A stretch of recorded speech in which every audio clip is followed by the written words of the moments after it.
Hello, everyone, and welcome to the National Stock Assessment Science Seminar.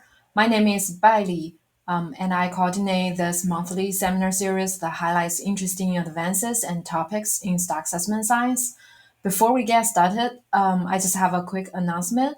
I'm currently planning next year's seminars, so if you are interested in presenting your work, please check the Google appointment scheduler. I'll post it in the chat. So you can use this to view available dates and reserve a slot. And feel free to reach out if you have any questions. And today we are really excited to welcome Dr. Carissa Gervasi. Carissa is a NOAA affiliate of the Southeast Fisheries Science Center through the Cooperative Institute for Marine and Atmospheric Studies at the University of Miami. As part of the integrated ecosystem assessment team, she works closely with fishermen and uses socio-ecological methods to improve fisheries stock assessments and better inform ecosystem-based fisheries management. In today's seminar, she will discuss how participatory conceptual modeling can be used to integrate ecosystem and socioeconomic information into the stock assessment process. Without further ado, I'll hand it over to Carissa. Thank you all for joining us. Thank you, Bai. Let me go ahead and share my screen here. Thank you all so much for attending, especially the afternoon before a holiday weekend.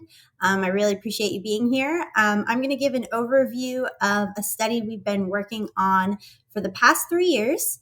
It's a collaboration between our social science research group and the IEA Integrated Ecosystem Assessment Team at the Southeast Fisheries Science Center, using participatory conceptual modeling to integrate ecosystem and socioeconomic information into the stock assessment process. So just to start here, in the United States, stock assessments remain the primary scientific tool used to inform sustainable fisheries management. At their core, we have the stock assessment models that analyze data on catch, abundance, and biology to estimate stock status and fishing mortality, and produce outputs such as overfishing limits and biological reference points.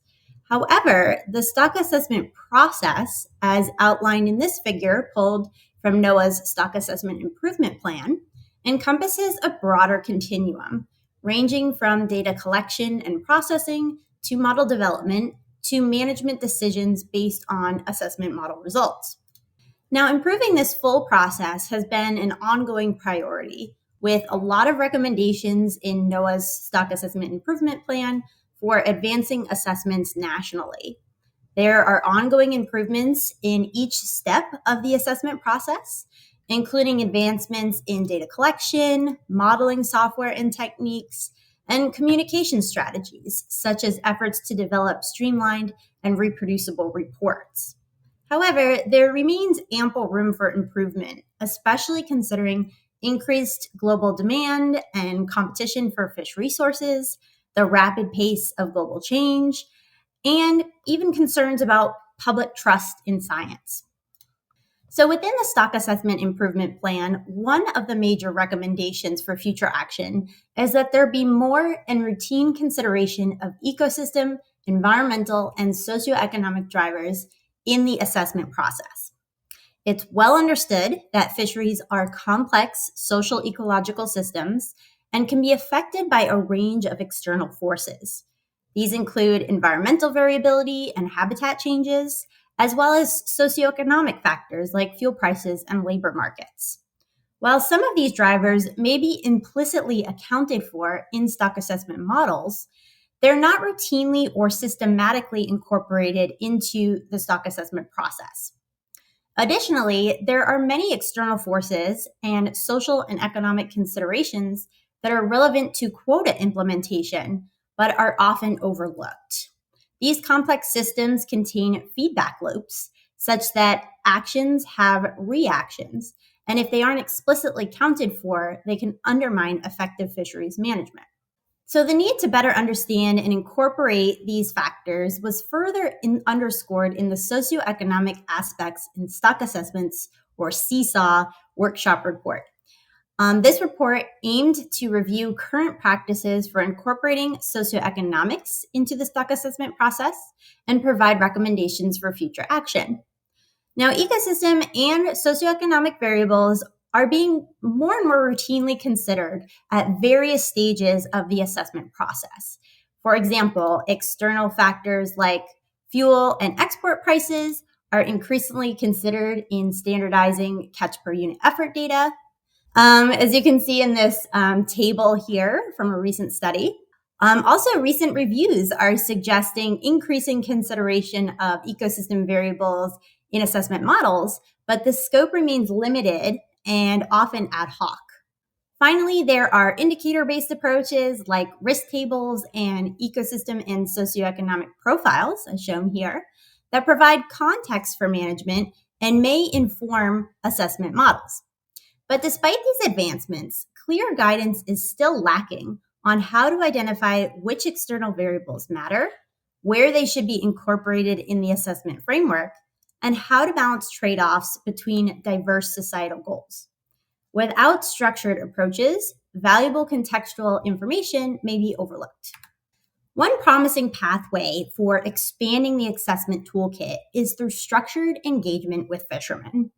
Fishermen's knowledge and experience offer critical yet often underutilized insight into both ecological and socioeconomic drivers. Fisheries resource users possess localized ecological knowledge informed by direct experience, often over generations, and their insights can reveal behavioral patterns, spatial dynamics, and unintended effects of management, and help define practical interpretations of goals like optimum yield. While avenues do exist for fishermen to provide input into the stock assessment process, it's often opportunistic and can be incomplete or biased. So here's where we bring in participatory modeling. This is a structured methodology that uses stakeholder knowledge to co-create models of complex systems. It capitalizes on the understanding that stakeholders, through their constant interactions with ecosystems, can be considered system experts. It's particularly well suited to representing the complexity of fisheries and identifying key interactions. Now, I'll just point out here that while participatory modeling is a broad methodology consisting of various different approaches, for this project, we use a qualitative conceptual modeling approach. Typically, when we engage in participatory modeling in the Southeast region, it's via a series of workshops where we bring together fishermen or other stakeholders and collaboratively draw conceptual models of a particular fishery system. Here you can see an example where fishermen identified all the components of this system with sticky notes, and the lines drawn are the linkages among the different components. This method allows us to get a complete picture of all of the interacting dynamics in a system as perceived by fishermen, our system experts. Now, although interest is growing in using conceptual models with or without stakeholder input to structure stock assessments, the use of participatory modeling specifically to inform the components of assessments remains limited.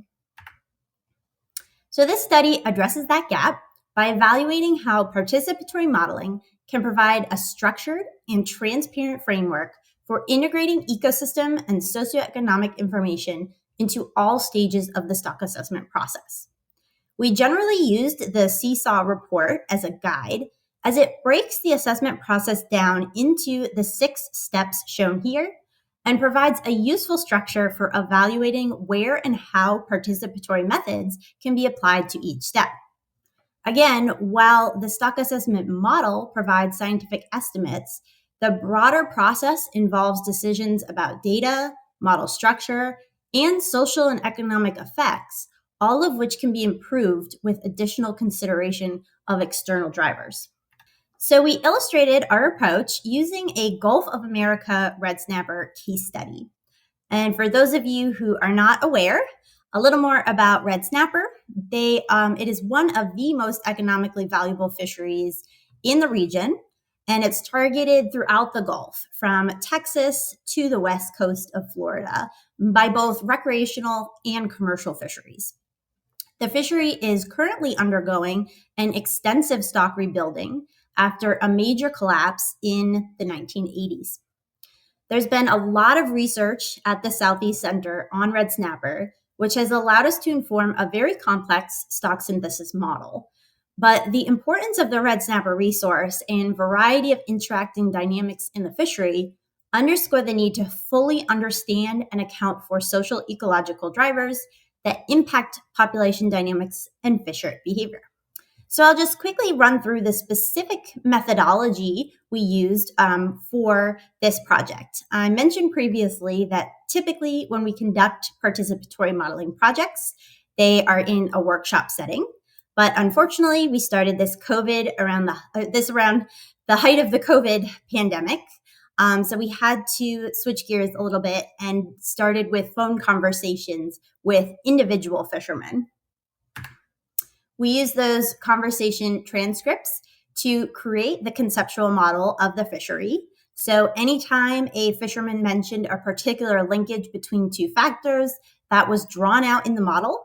And then we built the model up with additional interviews. So building it sequentially, sorry. And then once we had that model, we finally were able to travel a little bit. And we had an in-person workshop with a subset of fishermen to validate the model, make sure that we didn't misinterpret any of the linkages. From there, once we had our final conceptual model, we used it alongside the recommendations in the Seesaw report to identify components that are linked to the stock assessment process. From there, we developed some standard protocols for using the participatory models to extract key ecosystem and socioeconomic information relevant to each step of the assessment process, and then identified potential future applications and improvements to the methodology. Okay, so here's our beautiful, shiny Gulf model for red snapper. I know it's very busy. I don't expect you to read it all. But just to orient you to this model a little bit, all of the circles here are the nodes or components of the system as identified by fishermen. And this was based on interviews with 53 commercial, recreational, and charter for hire fishermen throughout the Gulf region. The light blue connections denote positive connections, where if the starting node increases, the connecting node also increases. And then negative connections, where the starting node increases, the resulting node decreases, are denoted in red. The width of the arrow denotes the number of fishermen who mentioned a particular linkage. So this gives us a sort of quick look at what's on a lot of people's minds. And then we color-coded the model here according to the driver pressure state ecosystem service response, or DIPSR framework, which I will talk about in more detail in a moment. But I'll just point out here that there is an interactive version of this model available at the link on the slide, and I'll provide this link on my final slide as well.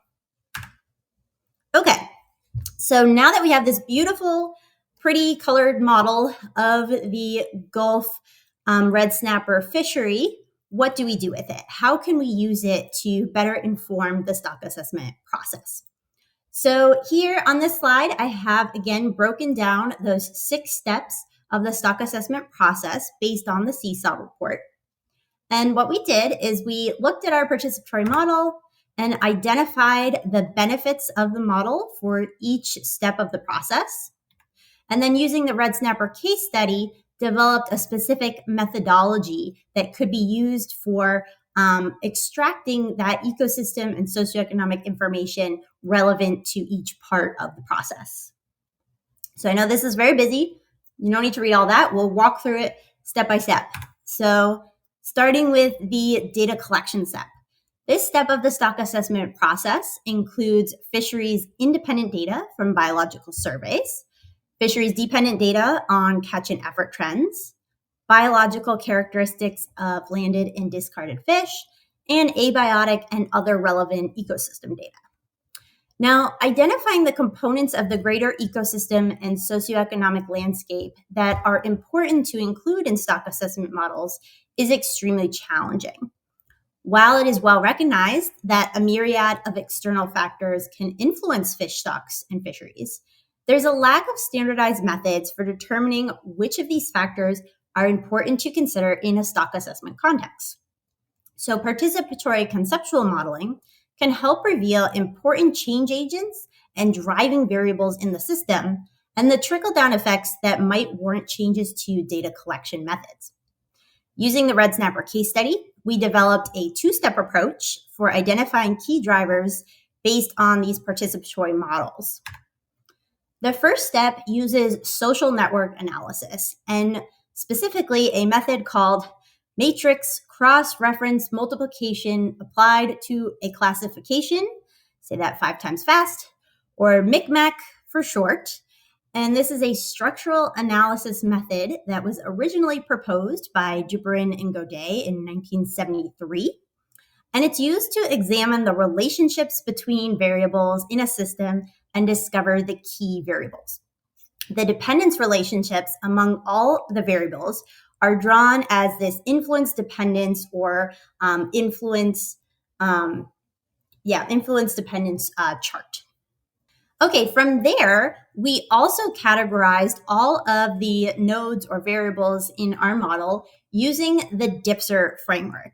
Now, this framework, it has commonly been used by NOAA's Integrated Ecosystem Assessment Program, and it categorizes variables into driving forces, pressures, states, impacts, and responses. And you can kind of quickly see from this little diagram here that pressures are the variables that directly impact the state of a system. So these are the ones that we're probably going to be able to have some influence over and that we're really interested in when we're thinking about collecting data on variables that impact our fishery system.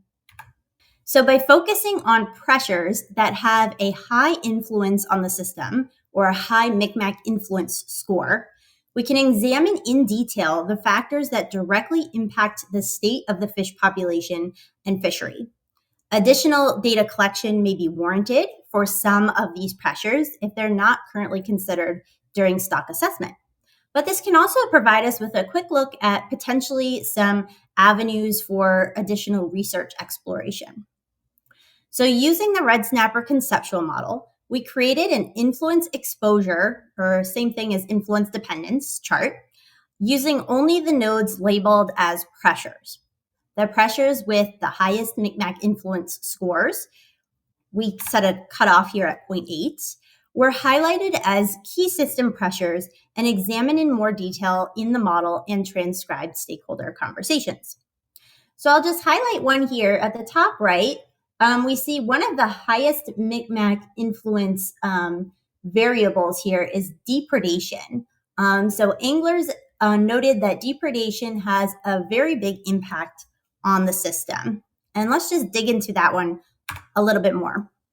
So if you're not aware, depredation is the complete or partial removal of a hooked fish by a predator before it can be retrieved by a fishing vessel.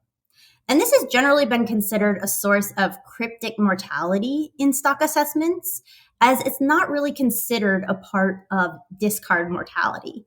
But if there are changes in depredation over time, it could impact mortality rates of fish.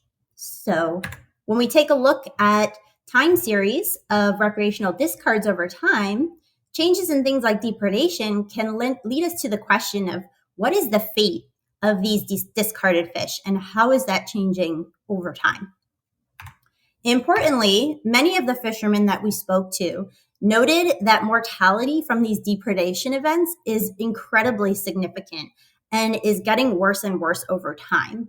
So this is a quote from a charter captain who just noted that his discard rate is typically around 20%, but when predators show up, they can take 100% of the fish off hooks and really increase that mortality rate.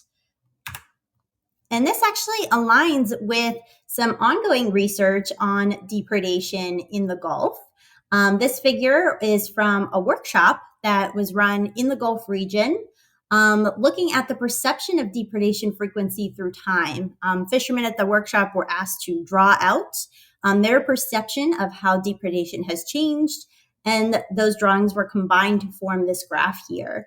And you can see that that matches our fishermen's observations that depredation has increased dramatically over time. And so this change in this variable leads to the observation that more data really needs to be collected. And there are now ongoing efforts to better characterize depredation in the Gulf region, but that's a clear data collection priority for stock assessments. Okay, moving on to the next step of the assessment process. Once fisheries independent and dependent data are collected for an assessment, the next step is to process the input data. This includes calculating abundance indices from fishery dependent catch data or fisheries independent survey data, as well as estimating fishery discards. When calculating abundance indices, it's important to account for factors besides fish abundance that may influence catch rates. Also, changes in discard mortality over time can affect estimates of total fishery removals, but there's often high uncertainty in discard mortality estimates. So to improve things like CPUE standardization and estimates of discard mortality in stock assessments, conceptual models can be examined for the in arrows to these data processing nodes. The nodes connected via in arrows are all components expected to have some effect on CPUE or discard mortality, and therefore should be considered during data processing. So as an example, here's a close-up of the red snapper discard mortality, or we refer to it here as post-release mortality node. And we've highlighted the in arrows to this node within 2 degrees, which allows us to clearly visualize all the factors that fishermen believe have some kind of influence on discard mortality. This simple approach can help stock assessment scientists better understand variations in input data and highlights important aspects of the system that may need to be explicitly considered, such as depredation, like I mentioned earlier. Okay, the next step of the assessment process is the stock assessment models themselves. Now, each stock assessment model estimates a number of parameters relating to fleet behaviors and population processes. To examine how participatory conceptual modeling could inform these parameters, we first examined the different types of parameters estimated in the most recent red snapper stock assessment model. You can see the table on the slide there. And we then explored which, if any, nodes in the red snapper conceptual model related to those parameters.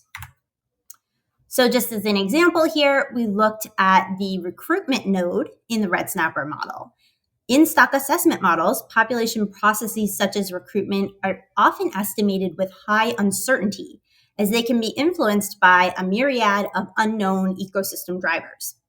So again, by looking at the in arrows to recruitment, we can get a really nice visualization of all the variables fishermen believe to have some impact on recruitment.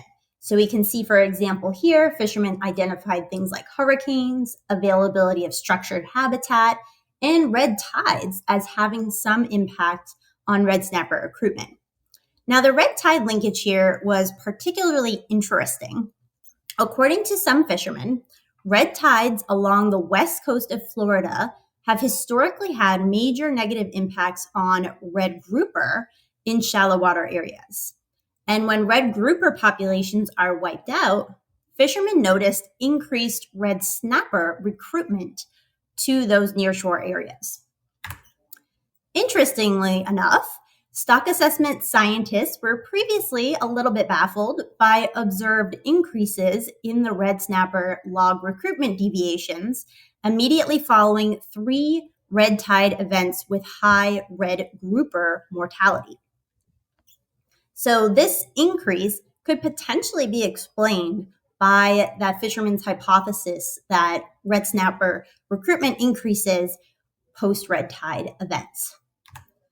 Actually, if we look at fishery independent data, and this is our CMAP summer trawl bottom fish survey data that tends to catch smaller juvenile red grouper and red snapper. We can see that in 2014, there was a red tide event that was associated with a major die-off of red grouper in 2015. So the top panel there, you can see that the red grouper are basically wiped out of the Big Bend region where that red tide occurred. But the red snapper in the bottom panel, you can see their abundance actually increased in 2015 after the red tide event, whereas they weren't found in those areas in the years prior. So I think this is just a really interesting point to show that these participatory models can help us to come up with testable hypotheses about the environment and better understand the results of our stock assessment models and the interesting dynamics that we see over time. Okay, next step is model projections. So projections of the fish population from the terminal year of a stock assessment forward in time are used to determine the overfishing limits and allowable biological catch and to set annual catch limits. But due to the complex nature of stock assessments and data streams, especially in the Southeast region, the terminal year of the assessment is typically a couple years behind the present date. By the time management actually gets implemented, the catch advice may be dependent on assumptions that are outdated by several years. So when projections are run, all the stock and fishery dynamics that are typically based on recent averages from the terminal years of data, which in an era of rapid change can potentially be a poor representation of present dynamics. So participatory modeling allows us to acquire information about changing fishery dynamics in real time from fishermen who are constantly on the water, potentially helping to bridge that gap between assessment results based on terminal year assumptions and the current state of the fishery. So we first examined the list of stock and fishery dynamics that are derived when running model projections for red snapper. We then examined which of these dynamics were included in the conceptual model, and of those, which dynamics may change significantly between the terminal year of an assessment and the year management decisions are being made. So one of those dynamics is selectivity. And selectivity has to do with the size of fish that are targeted by fishermen. Now, there's a known gradient in red snapper size with depth, with larger fish generally found in deeper waters further offshore. Now, one of the major changes fishermen have noticed in the red snapper system over time is the continual movement of the recreational fishery further offshore as boat and fishing technology has rapidly improved. So if the recreational fishery is generally moving into deeper water, that could have an impact on selectivity in the recreational fleet. And existing data may even support this hypothesis. We can see here, this is Gulf of America boat sales by engine size from the National Marine Manufacturers Association. And we can see that for the smaller engine size vessels, the first three panels there, sales have increased a little bit over time, but not substantially. But then if we look at that last panel for 300 plus horsepower engines, sales have increased by over 300% from 2013 to 2023, which is just a crazy amount. So if recreational fishermen are buying these boats with really, really powerful engines, they may be able to fish a lot further offshore than they used to in the past.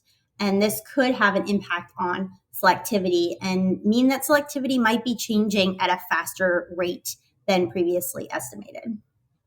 Okay, so next to last, we're almost there. The next step of the process is harvest control rules. These are predefined procedures that are used to set catch limits and are based on either the current or projected state of a fishery. There are numerous forms harvest control rules can take depending on data availability, scientific uncertainty, and management goals. Now, currently, a constant fishing mortality harvest control rule is used for the Gulf red snapper fishery. And this fixed approach does not allow for any input from other sources. So I won't talk about the red snapper model here, but I did just want to give some suggestions on how participatory modeling could potentially inform this step. So the Southeast Fisheries Science Center is engaged in ongoing simulation work to test various harvest control rules using a management strategy evaluation approach. MSE is a simulation framework used to build and stress test management procedures through closed loop simulation, ensuring that the management procedures are robust to uncertainty and allowing transparent quantification of management trade-offs. So in this context, participatory conceptual modeling could help to clearly define management objectives, which describe what fishermen want to get out of the fishery and include legally mandated objectives specified in Magnuson-Stevens. So outlining management objectives allows researchers to be able to quantify optimum yield. And participatory conceptual models can help to define harvest control rules that balance those management objectives. So again, even though we didn't really apply this to the red snapper case study, that's just a potential avenue for integration into this part of the assessment process. Okay, finally, the last step of the process is where this information can be better incorporated is communication with managers and resource users.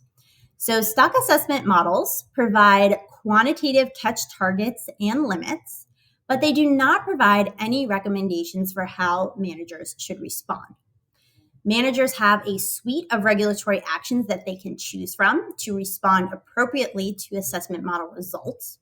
But it can be difficult to determine which regulatory actions will most effectively accomplish management goals with minimal negative repercussions.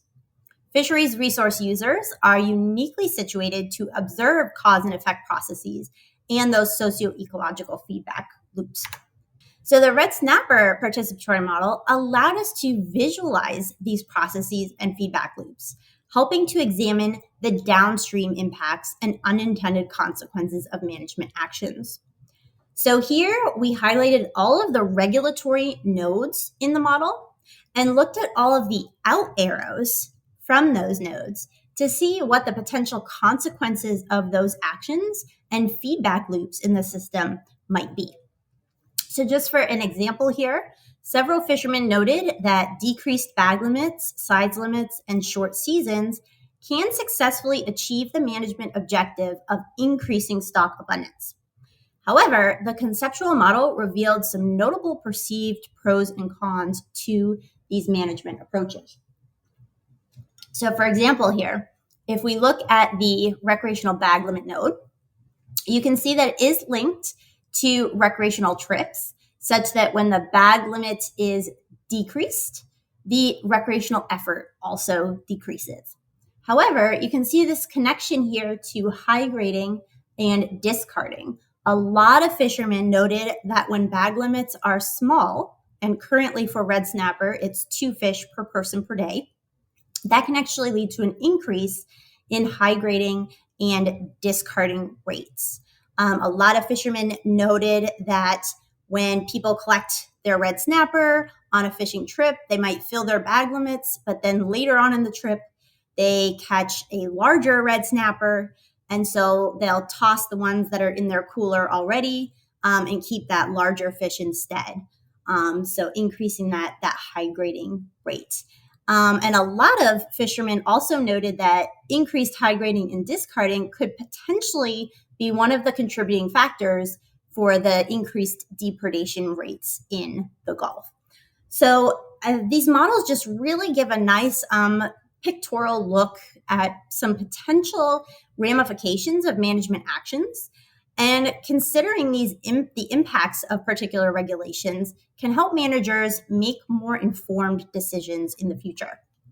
Okay, so for a little summary here, kind of the main takeaway from this work is that not only does participatory conceptual modeling have clear benefits for stock assessment, but it can inform each step of the stock assessment process, thereby incorporating ecosystem and socioeconomic information in a more holistic manner.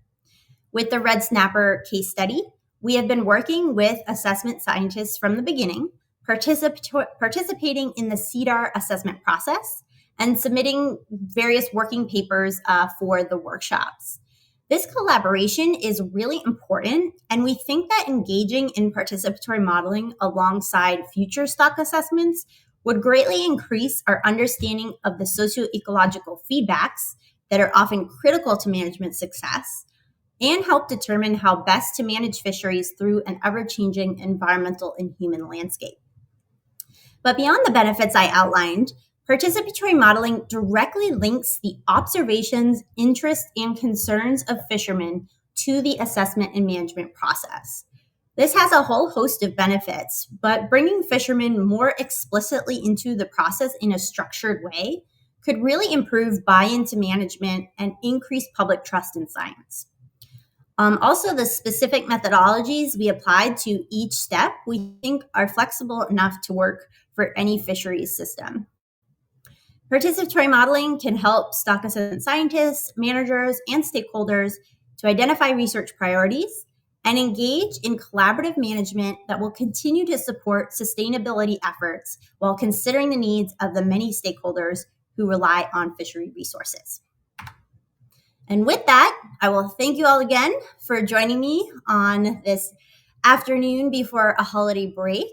I'll quickly just acknowledge the Red Snapper assessment team and several other people who helped out with this project, but specifically shout out the 53 fishermen who volunteered their time to participate. Once again, the interactive version of that Kumu model is available at the link there. And you can email me with any questions. Just one final plug, this research has been written up as a scientific manuscript and submitted for publication. It's currently in the review process. So if you are interested in learning more and want to get your hands on that paper once it comes out, just send me an email and I'll keep you updated. So again, thank you so much. Great. Thank you so much for your presentation. This is Cassandra again, everyone, and we have some time to answer your questions. And with that, we have had our first question come in, so I will put that up on scene for us. Could you speak to participatory management as it relates to other ocean stakeholders, including marine scientists, whale watch, and ecotourism and seabird scientists? What efforts do you recommend in this regard? Excellent work. Yeah, thank you for that question.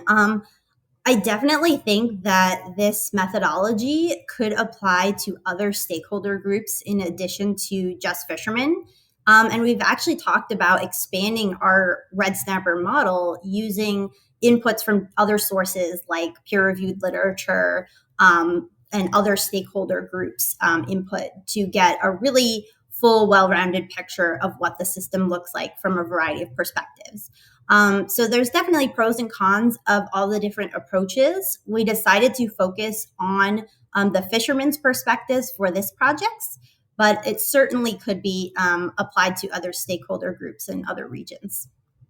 Thank you so much for your response. And then our next question in the queue is, did your SNA and MCMAC approach allow you to weigh recommendations / linkages by the number of anglers who shared that linkage and the degree of agreement between them?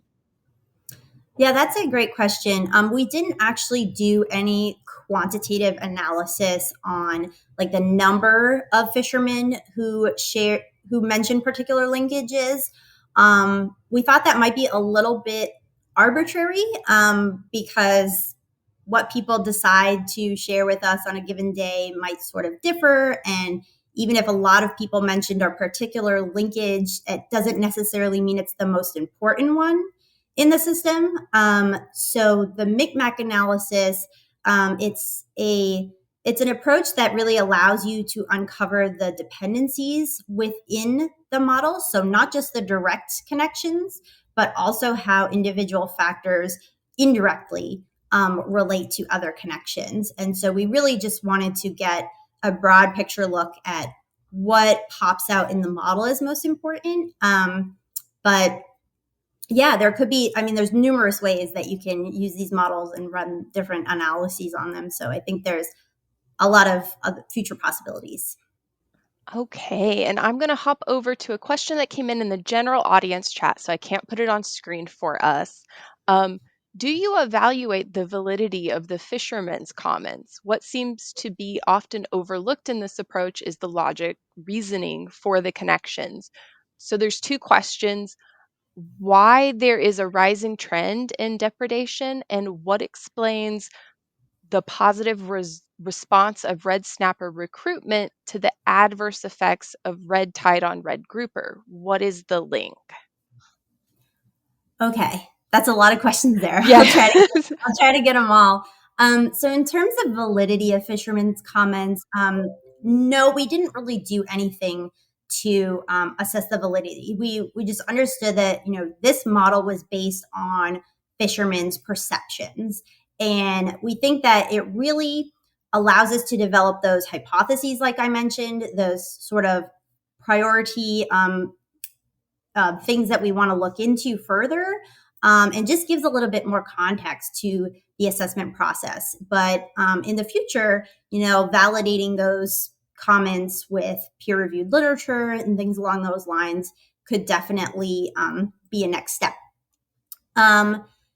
Let's see. Oh yeah, the logic. So the reasoning for the connections. Yes. I didn't really go into any details about that here, but we go into that a little bit more in the manuscript. We were able to pick through the transcribed interview data and see exactly what people were saying when they talked about these connections, right? So for example, the rising trend in depredation. This is something that there are some ongoing studies looking at, but fishermen suggested sort of a combination of factors like increasing shark populations, generational learning by dolphins to follow fishing vessels. I mentioned briefly like increased high grading and discarding could potentially be increasing the incidence of depredation. So these are all suggestions that fishermen posed that we can now dig into with research to see what really is the underlying cause. And same thing with the recruitment. So it's possible that red snapper and red grouper compete with each other for resources, and so when grouper populations are removed by the red tides, it could allow those red snapper populations to take advantage of the habitat that was previously occupied. But again, that's just a theory and something that we could test with future research. Great. Thank you so much for your response. And then the next question that we have you considered using participatory modeling to try to get an estimate of how recreational fishermen will respond to changes in regulations? This has been an issue with projections because often they don't behave as expected. That's a really good question. I think this actually could fall into the wheelhouse of like management strategy evaluation. And so including, like I mentioned, participatory modeling and just including stakeholders in the process of management strategy evaluation could help to figure out what are some potential different management strategies and how might anglers respond to that. Just kind of working through that process with fishermen in the room, I think could be really powerful for that. Great. Thank you. And then as we move into an environment where resources do assessments, example, assessment scientists and time are limited, which areas should we work to incorporate this type of advice the most? That's a really good question, something on a lot of our minds. And honestly, I think if we start using more like data limited approaches for some of our assessments, that participatory modeling could be an even more powerful resource, right? If we have less data or inputs to run our assessment models, or we're running less complex models that can't really take into account a lot of environmental or ecosystem uncertainties, then using the participatory models alongside those assessments could help us sort of like a gut check in some ways. Like, are fishermen seeing seeing things that align with assessment results. Can we use fishermen's insight and knowledge to kind of prioritize what we want to look at with the assessment? So I think it's just another tool in the assessment toolbox that we can take more advantage of. Great, thank you. But for our next question, um, were there any components of the conceptual model used quantitatively in the stock assessment, or was it exclusively used as context and for interpretation? Yeah, so for this particular project, there wasn't any quantitative linkage of the participatory models to the assessment process. The only thing that I think really came out in the model itself, there were a lot of discussions about depredation and how that might be impacting discard mortality rates. So I do think the assessment scientists did take that into account when they looked at time blocking for mortality, et cetera. But again, this is sort of like the first time that we've really tried to link this method to the assessment process. So I think as we continue to make it more of a normal part of the process, we can find more and more ways to include this information in various capacities. Great, thank you so much. And then let me get the next question up. Wonderful presentation, Carissa. I had a question on a slide near the beginning discussing the next generation stock enterprise and more specifically, the potential integration of this approach into ecosystem modeling / mass balance models. Um, that's a really good question. Yeah, ecosystem. I'm sure that participatory modeling models could be used to help inform ecosystem models. That's not really my specific area of expertise, but I think that's certainly an avenue that could be explored, and I'd be happy to chat more if you wanted to follow up on that. Awesome. And then our next question, great presentation. How do you envision operationalizing conceptual models into quantitative assessments? For instance, how can feedback loops or behavioral shifts be represented in models like SS or state space like models? That's a great question. We've had some initial conversations with our stock assessment scientists along these lines. I think a powerful tool is sensitivity runs, model sensitivity runs. So you can think about what stakeholder or fishermen have perceived about the environment, and kind of take your model parameters and see how the model reacts to different variations of those parameters. So, for example, we could look at changing the discard mortality based on different estimates of depredation, and see how that impacts assessment model results. So that's kind of one of the clear paths that I see of this information incorporating like the quantitative models themselves. But definitely open to discussions on more ways we can use this data in that part of the process. All right. I'm going to jump over to a question that came in the regular audience chat. Might be interesting to consider, maybe you have already done, but do you have plans to extend this model using a process oriented ABM? I'll be honest, I don't know what a process oriented ABM is. So if you could clarify what that is, I'd be happy to respond. Okay. And then for our next question, thanks for this presentation. This participatory conceptual modeling could be adapted to get feedback from stakeholders in data limited small scale fisheries. Yeah, for sure. And I think that's a really powerful use of these conceptual models, especially when traditional data sources are limited. A lot of times, your expert knowledge is really the only source of information that you have. So, the benefit there of participatory conceptual models is that it brings together all those perspectives and views from a variety of stakeholders into this structured process. And I think, especially when you do these models in a sort of a workshop setting, it allows you to sort of build consensus. So, stakeholders can have conversations around these different variables and connections and sort of come to a consensus agreement about what's really going on in the fishery. So I think that's extremely valuable. All right. And then we did get a follow-up about ABM agent-based models. Okay, yes, I know a little bit about agent-based models, but I am not an expert. Um, but I think there could certainly be some potential there. Yeah, I'm curious about that, and I would love if you want to follow up. We can talk about that more. Thanks. Thank you. And then our next question we have, thank you for the awesome presentation, Carissa. How long did the participatory process take from interviews to finalizing the conceptual model? Do you anticipate needing to do this again on any particular time step for management? That's a great question, Clay.